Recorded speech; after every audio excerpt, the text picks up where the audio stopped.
La amenaza. Existe el temor en todo. Eso significa ser amilanado por lo inesperado. Incluso en la ciencia militar a amplia escala, amenazar a un adversario no es algo que se hace a la vista. Podéis amenazarle por el sonido, podéis amenazarle haciendo que lo pequeño parezca grande, y podéis amenazarle realizando un movimiento inesperado de costado.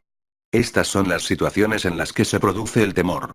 Si podéis captar el momento del miedo, podéis aprovecharos de él para obtener la victoria. También en las artes marciales individuales podéis amenazar por medio de vuestro cuerpo, podéis amenazar por medio de vuestro sable, y podéis amenazar por medio de vuestra voz. Lo que es esencial es hacer repentinamente un movimiento totalmente inesperado para el adversario, aprovecharos de la ventaja del temor causado y alcanzar la victoria en ese mismo instante y lugar. Esto debe ser trabajado en profundidad. Engancharse con fuerza. Engancharse con fuerza significa que cuando estéis luchando a una distancia corta, vosotros y vuestro adversario ejercéis recíprocamente una gran fuerza una contra el otro, y si veis que el combate no está yendo bien, entonces os engancháis con fuerza de vuestro adversario. El punto esencial es aprovecharse de la oportunidad de ganar aunque estéis luchando codo con codo. Ya se trate de la ciencia militar a pequeña o gran escala, cuando vosotros y los adversarios habéis tomado los costados, estáis frente a frente y no está claro quién vencerá, inmediatamente os engancháis con fuerza a los adversarios, de modo que no podáis ser separados, y en ese proceso encontráis la ventaja, determináis cómo vencer y alcanzáis la victoria fulminantemente. Esto es algo que pertenece a la quinta esencia de la técnica. Esto debe ser estudiado diligentemente. Atacar los costados. Atacar los costados significa que cuando ejercéis fuerza contra algo que es fuerte, difícilmente cede de inmediato y por las buenas. En la ciencia militar a gran escala, observad las tropas enemigas, cuando hayan avanzado, atacad el costado de su frente más fuerte y obtendréis la ventaja. Una vez que se colapsa ese costado, todo el mundo se ve envuelto en un sentimiento de colapso. Incluso en el momento en que se están colapsando, es esencial darse cuenta de cuando está listo para avanzar cada costado e intuir cuándo vencerlo. También en las artes marciales individuales, cuando infligís dolor en una parte de su cuerpo cada vez que el adversario hace un movimiento agresivo, su cuerpo se debilitará paulatinamente hasta que está listo para desmoronarse y es fácil vencerlo. Es esencial estudiar esto cuidadosamente para descubrir por qué parte podéis ganar. Aturdir. Aturdir a los adversarios significa actuar de tal forma que le impidáis mantener una mente tranquila. En la ciencia militar a gran escala esto significa que adivináis el estado de mente de vuestros enemigos y utilizáis el poder de vuestro conocimiento del arte de la guerra para manipular su atención, haciéndoles tener pensamientos confusos sobre lo que vais a hacer. Esto significa encontrar un ritmo que confunda a los enemigos, discerniendo con exactitud dónde podéis ganar. Igualmente, en las artes marciales individuales podéis intentar diversas maniobras según la oportunidad del momento, haciendo pensar al adversario que vais a hacer en un momento una cosa, después otra, y a continuación otra cosa diferente, hasta que veis que el adversario empieza a estar aturdido y de esta forma vencéis cuando queréis. Esta es la esencia de la batalla. Esto debe estudiarse cuidadosamente. Los tres gritos. Los tres gritos se llaman el grito inicial, el grito medio y el grito final. El punto esencial es lanzarlos de acuerdo con la situación. Como un grito es poderoso, gritamos en casos de emergencia, incendios y tempestades. La voz muestra fuerza y poder. En la ciencia militar a gran escala, al principio de la batalla el grito debe ser lo más fuerte posible, en medio de la batalla el grito debe ser de un tono grave y surgir de las profundidades, mientras que después de la victoria el grito debe ser alto y fuerte. Estas son las tres clases de grito. En las artes marciales individuales se finge y se grita para hacer mover al adversario, y después golpear tras el grito. También se grita después de haber abatido a un adversario, con un grito que señala la victoria. Estos se llaman los gritos anterior y posterior. Nunca se grita en el mismo momento en que se blande el sable. Cuando gritáis en medio de la batalla, utilizáis el sonido para aumentar el ritmo, gritando en un tono grave. Mezclarse. En el contexto de un combate a gran escala, mezclarse significa que cuando dos grupos están frente a frente y vuestros adversarios son fuertes, atacáis uno de los flancos del adversario, como para mezclaros con ellos. Después, cuando veis que los adversarios se derrumban, abandonáis el flanco y atacáis de nuevo en su punto fuerte. En general, la idea consiste en atacar como un viento en zigzag.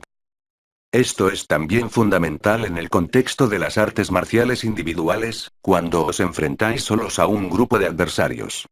Cada vez que habéis acabado con uno o le habéis hecho huir, atacáis a uno que sea fuerte, encontrando el ritmo del adversario, haciendo un zigzag de izquierda a derecha a un ritmo adecuado y observando la situación del adversario, para que el ataque sea eficaz. Cuando habéis encontrado las filas enemigas y vais a arrojaros sobre ellas, el principio de la ventaja consiste en alcanzar la victoria con fuerza, sin ninguna reserva.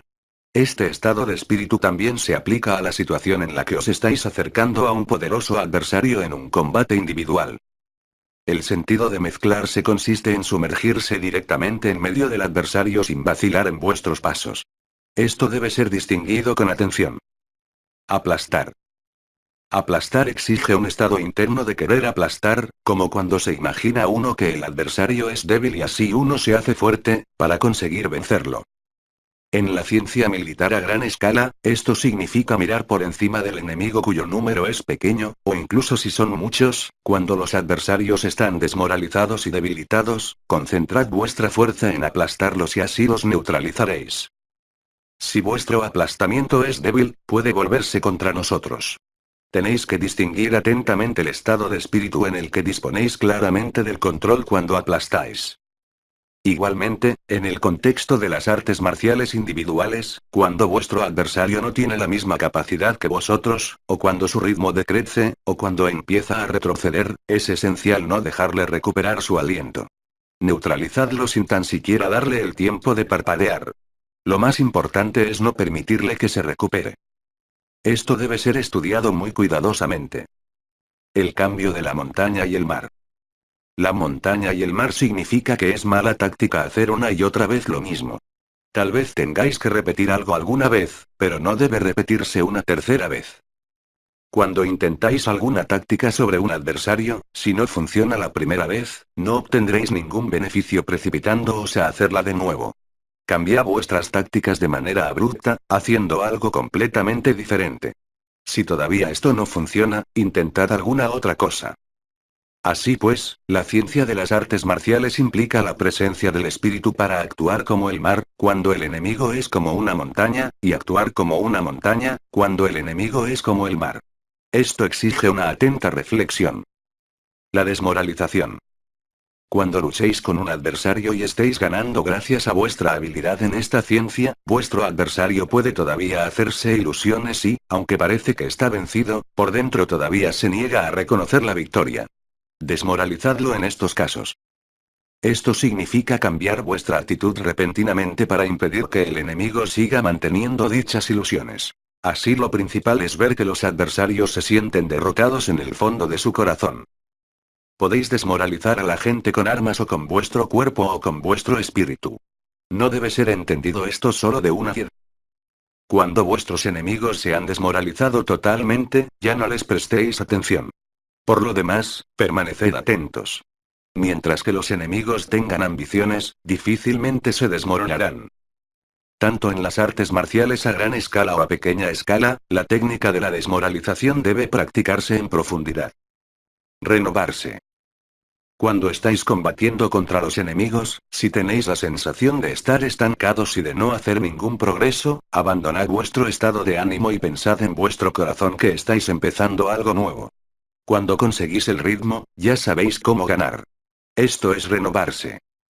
En cualquier ocasión en que sintáis cómo aumenta la tensión y la fricción entre vosotros y los demás, si cambiáis vuestro estado de espíritu en ese mismo momento, podéis ganar por la ventaja de una diferencia radical. Esto es renovarse. En la ciencia militar a gran escala es esencial entender la táctica de renovarse. Es algo que aparece de repente a lo largo del poder del conocimiento de las artes marciales. Reflexionad bien sobre esto. Pequeño y grande. Cuando estáis luchando contra enemigos y tenéis la sensación de estar estancados en pequeñas maniobras, recordad esta ley de la ciencia militar: cuando os halláis en medio de cosas insignificantes, cambiad de repente a una gran perspectiva. Cambiar a lo grande o a lo pequeño es una parte deliberada de la ciencia del arte de la guerra. Es esencial para los guerreros conseguir esto incluso en la conciencia ordinaria de la vida humana. Esta mentalidad es fundamental para la ciencia militar, ya sea a gran o a pequeña escala. Esta es una preocupación a la que hay que prestarle una atenta consideración. El general conoce a sus soldados. Un general conoce a sus soldados es un método practicado siempre en tiempos de conflicto después de haber alcanzado la maestría a la que uno aspira. Habiendo alcanzado un gran poder en el conocimiento de las artes de la guerra, pensad en los adversarios como si fuesen vuestros propios soldados, comprendiendo que debéis de obrar con ellos según vuestra propia voluntad, e intentad manipularlos libremente. Vosotros sois el general, y los adversarios las tropas. Esto exige trabajo.